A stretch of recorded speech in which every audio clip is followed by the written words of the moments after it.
Good afternoon, Team EPISD. We've got some great news for you today. I'm joined by Brad Taylor, the Vice President of the Chihuahuas, and of course, everybody knows Chico. Glad to have him here. You know, this is a fourth season for the Chihuahuas, and you know, together the last 4 years, we've tried to work on creating some exciting opportunities for the employees, and I think this is going to be our best year yet. We're really excited for this breaking news, and Brad, tell us what you've got for the employees. Sure. Thank you, Superintendent Cabrera. Chico and I are thrilled to be here. One of Chico's favorite things to do is visit our great El Paso schools. All of you here at EPISD are doing incredible work, and we want to help celebrate all that you do. We have an exclusive offer available only to EPISD employees. We've created 2 special packages, discounted price with some great games. You will be among the first to get in on the game action. Additionally, we're working on a series of EPISD nights to honor all of you that take care of our kids and our community. Brad, that's fantastic. Chico, that's fantastic. Did you do this? Okay, great work. This to us is a gift to the EPISD family. We'd love for you to participate in these games and take your family out. So thank you so much for taking the time and energy to put this plan together. And we hope that a lot of our employees get out there and watch some games. It'll be great. Thank you.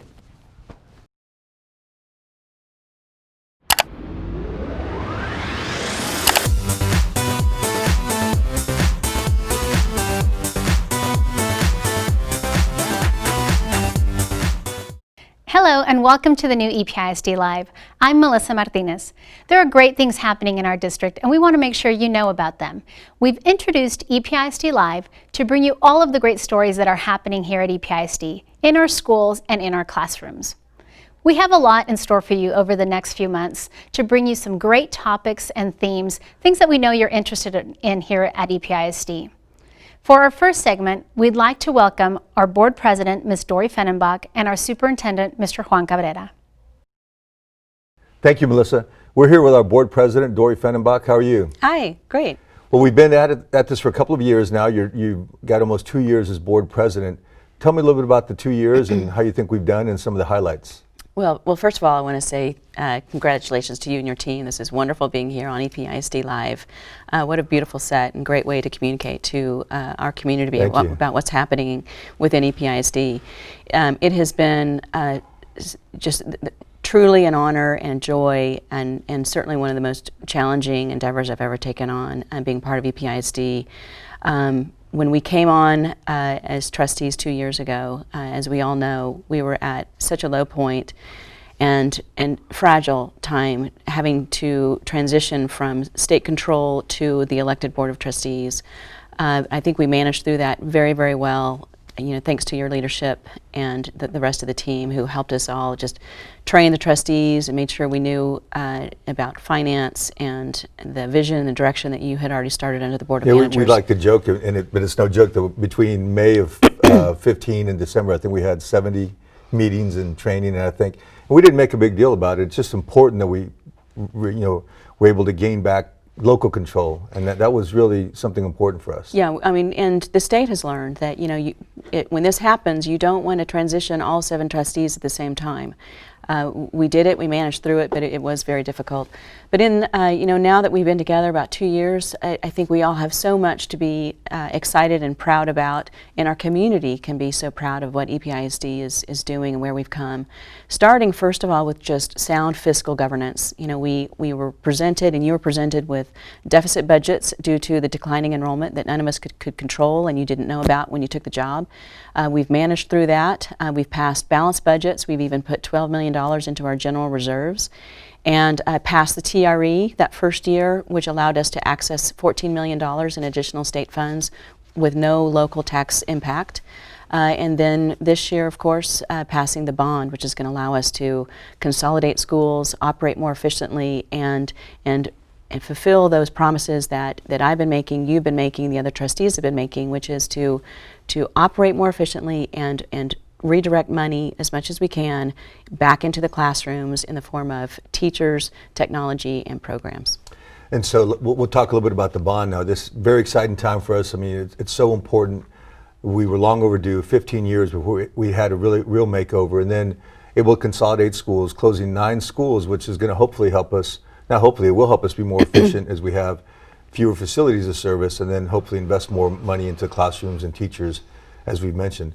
So we've been very busy since November 8th, and a lot has happened. Tell us a little bit about the progress of the bond to date and what we might see in 2017.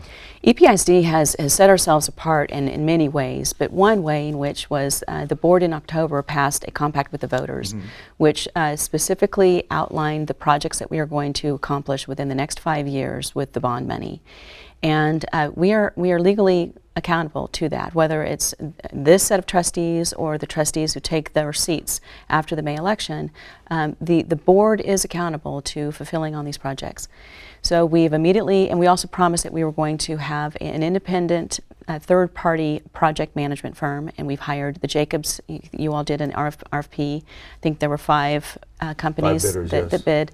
And you selected Jacobs Engineering, who I believe also worked with Fort Bliss, and so we know how the military feels about on time and on budget, so I think Absolutely. that's... And also Jacobs Engineering, they sort of started this ball rolling because we brought them in and they did the initial engineering study that identified over $1 billion of needs that needed to be That was addressed. all through 2014. They worked on that for a year. Right, so I think they have ownership because it all started with their data and their numbers, and so they're going to make sure that we see this through the next 5 years. So they've been hired. We've already started and populated the Citizens Bond Accountability Committee. They've hired their chair, or not hired, they've elected their chair, who is Ted Houghton, who was on the transportation. The chairman of TxDOT for a number of years. For the state, highly capable, and construction, he's in construction projects, so we know we're in good hands with him and that committee. They've already begun meeting. And we made some bond sales as well, so we sold our first tranche of bonds in January. And great news on that because of all of the things that we've done on the finance side over the last 2 years, we were able to improve our credit rating, which is going to give us a better interest rate, and I believe you said save about $9 million Yes. on the interest of the bond, which is great news. So Absolutely. that saves the taxpayers as well. So this year, next 5 years, all projects will be completed. A lot of construction that's going to be taking place. About $1 billion of activity that's going to and economic impact in El Paso. But the first year, I think the community needs to understand. You're not going to start seeing major construction happening. There's a lot of planning that has to happen this first year. So we'll be letting engineering contracts. We'll be letting architectural contracts and we will be purchasing the buses, replacing athletic turf, and rebuilding buildings. I think shades over the playgrounds. Shades, and we're going to do lighting at all baseball and softball fields. Yeah. Which to some they may seem it's not that big a deal, but our kids historically at EPISD, they've never had lights in baseball and softball, boys and girls, so they have to get out of school a bit earlier because we can't play at night, and so that's going to be great for the kids to be able to hopefully finish their whole day of school and then play at night if they need to. Absolutely, and as long as we're talking about playgrounds, I think that we should mention, and I'm very proud of this. This was something that Trustee Byrd was very passionate about. If you look at our playgrounds, they are closed up. We lock them up. We don't make them accessible to the community. We've done that because it's very expensive for us to maintain. There's a lot of wear and tear. When there's use beyond the school hours and on weekends. However, if you live in that neighborhood, your kids still need a park to play in. Your soccer team may need a field, and I think we have a lack of fields and playgrounds in our community. We wanted to open those up back to the community, be better community partners, and enhance neighborhoods. So we are putting money aside to budget for that. We're hoping we're going to get some assistance from the city, be better partners with the city so that we can create more park space, playground space for the citizens of El Paso. Great, great. So then also with the bond, and just to recap, as you said, we're letting architect, engineer contracts. We've sold our first tranche of bonds, which means that we can put about, I think there's 50 million that wasn't directly related to construction. You mentioned turfs and playgrounds, some technology, middle school laptops, buses, the lighting that we're going to do, the shade structure. So those will all be done in 2017. And then just on the timing, what I've been told, and this is what I think the plan is, we'll have architects and engineers in place, which means we can work on our plans. We can then let for general contractors who will be doing actually the construction, and then we hope to put shovels in the ground in early 2018.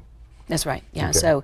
So most, and we're going to have a bond website, by the way, and I think that's going to be up and running in the next dashboard in the next few months, so that when you go to the EPISD website, which we've just redesigned, it's beautiful. I encourage everyone to go and check it out. Just about every bit of possible information you could need or want related to the district, you can get through the website now, and it's very user friendly. We will have a bond dashboard, so that, and it's real time, so that if, let's say, you are a student at Coronado or you're a student at Andress or Austin High School, and you're curious when the construction is going to begin in your area, you can go and see in real time, what's happening with that particular project, when to expect to see shovels in the ground, and when the completion will be. And how could the community get involved? That we spent a lot of time in the community. All the trustees did during the bond process. It's great to get the feedback and hear people's perspectives on their communities, their schools, and how important they are. We've got 9 consolidations. We've got a lot of construction. What can we tell the community about how they can get involved in the process now that we've essentially gotten started? We can't over communicate what's happening, and so I commend that the EPISD TV, that's one way we're going to get information out there through the website, but we've also, through the compact with the voters, we promise that for every school that will be consolidated, we're going to have at least one community meeting, and for every school that's going to be rebuilt, we'll have one community meeting, at least one community meeting. So there'll be notices through the school community, through the neighborhoods, and invite people to come to the table and help us plan, design, think, about things maybe we hadn't considered ourselves. And I hear this a lot, that we need a school district that's operating with a lot of transparency, and we've taken enormous steps in order to do that. I am so proud to work with this Board of Trustees, and I know that they are all very involved in their communities. So anyone that lives within any of the districts, and there's 7 districts in EPISD, you have direct access to your trustee if you have questions or comments or concerns, or to me, or to you. And we field those questions all the time. So that's great. Just as we finish up here, in addition to the bond, we're also moving central office. Not related to the bond, completely different issue. The bond was about schools. We've got a long-term lease now, 53 years in this same lease that we've had with the city, but we're probably the only school district I know that doesn't own their central office, and now we're in the process of doing that. Can you speak to that for just a few minutes, and then we'll wrap it up? Yes. So a lot of this, we talked about this a little bit when we were campaigning for the bond and out in the community. 150 meetings that you and I and the others attended over last fall. And we heard that, look, why don't we look at repurposing some of our schools that are going to be consolidated for office space, and that we really need to be located centrally. One of the problems that we're having, one of the reasons we have declining enrollment is, and it's kind of crazy, but we're building schools in Canutillo, closing schools in EPISD. We're building schools in Socorro, we're closing school in Isleta. So we need to do our part, not to try, we have some land on the northeast that I think that the Board of Managers were looking at designing something new. But that's at the fringe of our district. We want to bring families and businesses back into the middle and the core of our district, and also be part of the downtown redevelopment that's going on there. So we decided to look more centrally. We looked at several different options. And we settled on the Stanton building, which was owned by the El Paso Community College. Win-win for taxpayers, because the community college needs some money for programming that they can put in another existing facility. That's right. They're going to rebuild a couple facilities, remodel them, and use them for classrooms. We will now have the use of bringing most of our operations downtown, and we'll be right on that trolley line so that you can get in and out of downtown easily. And then the overflow that we can't fit in that property, we are going to repurpose Houston Elementary. Houston Elementary. Yeah, so it is, and those funds, by the way, that's not bond funds. We currently use operating funds to pay for the lease to the city for where we are now. We will just use those funds, we'll redirect that now to the ownership, to the mortgage, to pay off the debt. I also think it's important to mention, homeowner would call it a mortgage. We're going to take out a loan from fund balance, and we'll pay it back from the operating funds. From the operating funds, yeah. Now, it's important to mention, is you said that some folks had asked, and I thought it was a good idea as well, to look at schools to try to move the 500-600 employees, but when you look at a lot of these community schools, they just don't have the streets and the neighborhoods that can support that much traffic, in addition to all of our visitors, and we didn't want to be a burden, but we're able to still put some of our employees in Houston Elementary, which is great, and then we'll have this other building where you can't handle the traffic of all the folks that not only our employees, but all the visitors, the community is going to come to the school district. So that's also a big issue and why Yeah. it was difficult to repurpose One thing I think that everyone should feel very confident about is that we explored every possible That's right. scenario and the best possible and most economic use of those options, and I think that we made a good choice. You know, but at the end of the day, all of this, I think we're doing great things behind the scene, but at the end of the day, it really is about what we're doing for kids and what we're doing for the classroom. And I'm so excited that we are a district of innovation. I'm excited about the programming that we're bringing in terms of the active learning framework and redesigning how we're thinking about teaching and learning, giving teachers more freedom and flexibility to be better teachers, more engaged with their students, and the students to be more engaged in their classroom and their learning. So much more to come that I'm excited to be able to talk about that in the future. Okay. Thank you very much for coming, spend a few minutes with us. Thanks for having me. Hope to catch up again soon. All right.